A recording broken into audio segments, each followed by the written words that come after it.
Joe Rogan has spent years exposing the shocking truth about how Hollywood's biggest stars abandon their real selves for fame and fortune. From Ellen DeGeneres to Oprah Winfrey, America's most powerful podcaster has ripped away the curtain, hiding the entertainment industry's culture of fake personas and manufactured authenticity. He's gonna sit right here and chill out. What up, dog? Rogan built his media empire on one principle that Hollywood forgot: being real. With over 19 million listeners per episode and a $250 million Spotify deal, he's earned a front row seat to watch how the entertainment machine corrupts even the most beloved personalities, transforming them into what he calls disingenuous versions of themselves. His Hollywood awakening started back in 1988 when he began doing stand-up comedy. The real education came during his time working on NewsRadio in the 90s and later hosting Fear Factor. But unlike most people who taste success and never want to leave, Rogan had the complete opposite reaction. He revealed on his podcast, "I was fully ready to get out of there. I was like, I gotta get the fuck out of this place. I hated it. I hated being around actors. I hated being around producers and casting agents. I was like, these people are so fake." That experience shaped everything Rogan believes about authenticity versus manufactured personas. He watched firsthand how the industry operates on pure conformity, where success doesn't come from being yourself, but from becoming whatever version the gatekeepers want to see. Rogan explained it perfectly. It all comes down to young, hungry actors saying whatever they believe casting directors are going to want to hear to land the job. The best possible way. Oh, hi. I'm gonna get in trouble when I get home. Really? Here's the twisted part, though. It's not just struggling actors who fall into this trap. Even the most successful celebrities lose themselves trying to maintain their status. Rogan's particularly harsh about Hollywood's political groupthink, where celebrities adopt identical viewpoints not because they actually believe them, but because that's what's expected in their circles. Whenever you got a place where everybody has the same politics, that's not a good sign. Rogan said, "You see people bend to whichever way the wind is blowing. It's like, what do I have to say?" And you see the disingenuousness. Ellen DeGeneres became the perfect example of everything Rogan criticizes about Hollywood authenticity. For nearly 2 decades, she built her entire brand around kindness and compassion with that simple motto, "Be kind to one another." Her daytime show ran for 19 seasons, making her one of America's most recognizable faces.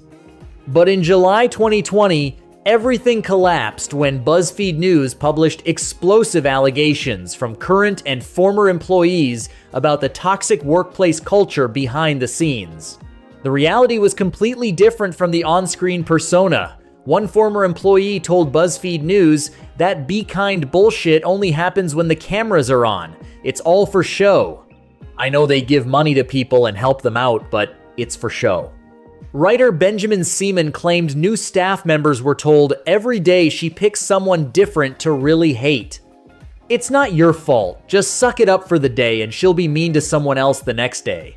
Rogan jumped on the Ellen controversy as proof of his broader point about Hollywood phoniness. She lost everything, he said, fell apart, disappeared, because people found out that the character that she was portraying half an hour on a television show was not really who she was. The investigation led to 3 executive producers getting fired in August 2020, and eventually DeGeneres announced her show's end in 2022. After Trump's 2024 presidential win, she even fled to the UK, showing off her new country life on social media. But Ellen wasn't Rogan's only target. He's also gone after Oprah Winfrey, especially calling out what he sees as hypocrisy around wealth and social justice issues. During the 2024 Democratic National Convention, when Winfrey spoke about income inequality, Rogan was quick to point out the irony. She's up there talking about income inequality like, "Hey lady, you're rich as fuck," he said during his podcast. This criticism highlights his broader point about how celebrities use social causes as performance, while being completely disconnected from the realities they claim to champion. The psychological damage of Hollywood's authenticity crisis fascinates Rogan. He's watched how the entertainment industry breeds what he calls unhealthy personalities, driven by an insatiable need for validation. They want to be that person that just gets fucking exorbitant amounts of love and attention, and it's very unhealthy, he explained. This constant need for approval, combined with the industry's pressure to conform, creates what Rogan sees as fundamentally damaged individuals who lose touch with their true selves. Recent podcast conversations have reinforced these themes. In March 2025, actor Luke Grimes appeared on the show and shared his own observations about Hollywood's culture of conformity.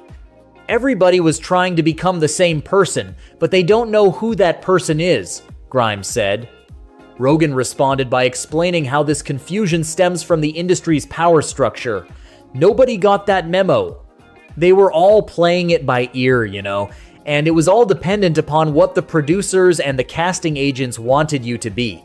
What makes Rogan's critique so powerful is how he's built his own media empire by doing the exact opposite of what Hollywood demands. Instead of carefully crafted sound bites and focus-grouped opinions, the Joe Rogan Experience thrives on long-form, unfiltered conversations. Instead of avoiding controversial topics, Rogan dives headfirst into them. Instead of presenting a polished public persona, he's been described as a really common guy, an ordinary guy who just wants to learn, and a plain American guy from Boston. This authenticity has paid off in ways that traditional Hollywood success never could. Rogan's original Spotify deal in 2020 was worth $200 million, and his 2024 renewal increased that to $250 million. Combined, he's earned $450 million from Spotify alone, making him more valuable than most movie stars. His audience of 80% male listeners, aged 18 to 34, represents exactly the demographic that traditional media has been losing to alternative platforms. The impact of Rogan's platform became undeniably clear during the 2024 election cycle. When Donald Trump appeared on the podcast for a 3-hour interview in October 2024, it racked up over 40 million views across platforms. Rogan's subsequent endorsement of Trump on the eve of the election was seen as a potential game changer, particularly among young male voters. But what happened after was even more telling. Rogan revealed that numerous entertainers had privately thanked him for the endorsement because they couldn't publicly support Trump themselves without destroying their careers. There's a lot of people that don't speak their mind, Rogan explained. Do you know many artists that have reached out to me that are like fucking hippies, man? Like artists, like musicians, comedians that thanked me for endorsing Trump because they can't do it? This revelation perfectly captures Rogan's central argument about Hollywood. The industry has created an environment where authentic expression equals career suicide. The contrast couldn't be starker. While Hollywood celebrities carefully calibrate their public statements to avoid offending industry gatekeepers, Rogan has built his success on saying exactly what he thinks. While traditional entertainment figures worry about maintaining their carefully constructed images, Rogan's appeal comes from his willingness to be wrong, to change his mind, and to engage with ideas that make others uncomfortable.